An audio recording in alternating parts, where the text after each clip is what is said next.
Ever thought pears could turn into a fizzy probiotic drink, and in just 3 days? Let me show you how.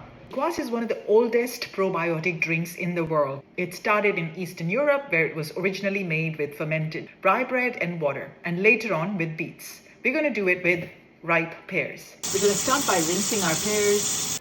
Next, I chop up the pears into smaller pieces, skin and all, because this is where the lactic acid bacteria and yeast thrive, essential for fermentation.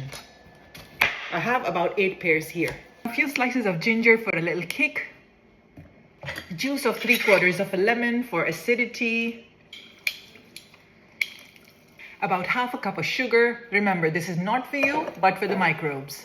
And finally, filtered non-chlorinated water or bottled water. Now all there is left to do is mixing it well. Cover it up with a clean cloth. Put a tight rubber band around it and set it aside to ferment for the next 2 to 3 days, mixing it at least once a day. The mixing will ensure the fruit is always under water and prevent it from going moldy, and also even dispersion of bacteria and yeast during the fermentation process. It is day 3. I'm going to give this a stir and a taste. It's very slightly sweet, slightly acidic. I think it's time to bottle these up. Now this is ready for second fermentation. Make sure there's always enough room on top for carbon dioxide buildup.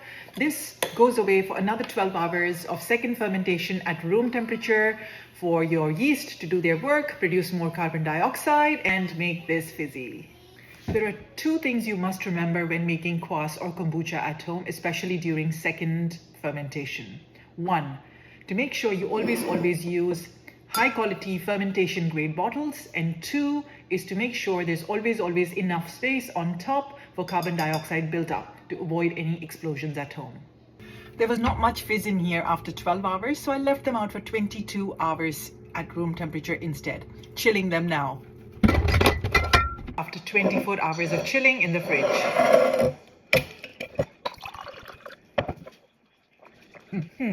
Not as fizzy as I expected it to be, but still pretty good.